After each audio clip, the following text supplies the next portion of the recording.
Devendra Fadnavis RSS के प्रवक्ता नहीं है। 75 इयर्स कंप्लीट होने के बाद कोई सत्ता के पद पर नहीं रहेगा, यह उनका नियम है। जहां जहां भाजपा के राज्य है उधर ही ये सारी तनाव बढ़ते जा रहे हैं। उसी भाजपा को पूछिए कि आप चंद्रबाबू नायडू साहब को पूछेंगे क्या कि उनका स्टैंड क्या है। देवेंद्र फडणवीस सामने आए, कहे कि ऐसा कुछ भी नहीं है, जो है उसमें कोई हकीकत। देवेंद्र फडणवीस आरएसएस के प्रवक्ता नहीं है।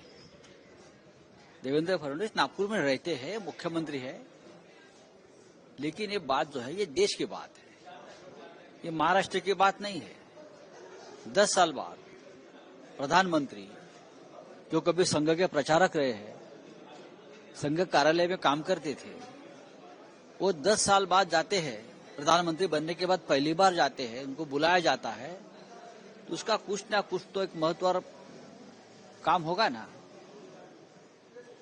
प्रधानमंत्री ने खुद ने एक नियम बनाया है, 75 इयर्स कंप्लीट होने के बाद कोई सत्ता के पद पर नहीं रहेगा, यह उनका नियम है।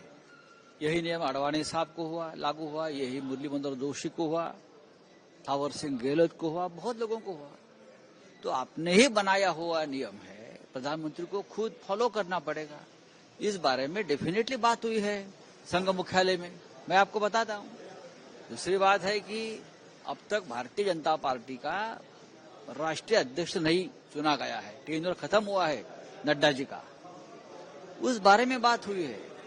आरएसएस के शिखर नेता वहां अपना आदमी लाना चाहते हैं, क्योंकि पूरा मेस हुआ है देश में, तो ये बात तो चलती है, चलेगी।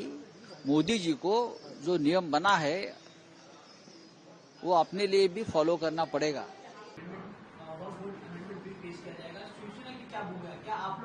हमसे पहले चंद्रबाबू नायडू साहब से कहिए, क्योंकि उन्होंने अब भी कहा था, पूछे उनसे, क्योंकि उन्होंने कहा था कि वक्फ को हम हाथ नहीं लगा देंगे। तो जिस भाजपा ने महाराष्ट्र में वक्फ के बारे में बहुत सारी बातें फैलाई थी चुनाव के दरमियान की, सिद्धिविनायक अभी वक्फ बोर्ड क्लेम कर रहा है, ये क्लेम कर रहा है, सारी फेक न्यूज थी।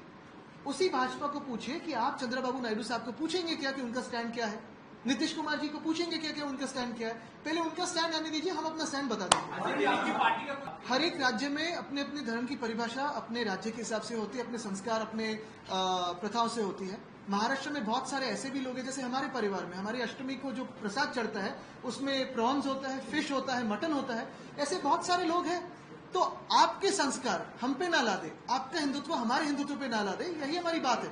कोई जाति कहीं से ना हो, हम अपना मराठमोड़ा जो हिंदुत्व है उसी का पालन करते आएंगे। ये कहीं से कुछ लोग अपने पब्लिसिटी के लिए एशंसी ना करें। और अगर मैं तो यही कहता हूँ, ये यूजर फी कचरे के जो है वो एशंसी पे लगा दे, क्योंकि सारा कचरा उधर ही है। शिवसेना नहीं, वो एशंसी गठ है। और कॉमेडी क्लब वही भी स्थापन कर दे, क्योंकि जो देखने गए थे कॉमेडी क्लब में उनपे भी नोटिस मारते हैं। जहां जहां भाजपा के राज्य है उधर ही ये सारी तनाव बढ़ते जा रहे हैं।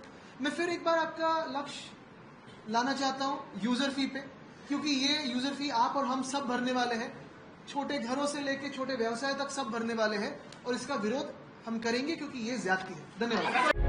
प्रभातखबर.com, विश्वास वही, रफ्तार नहीं।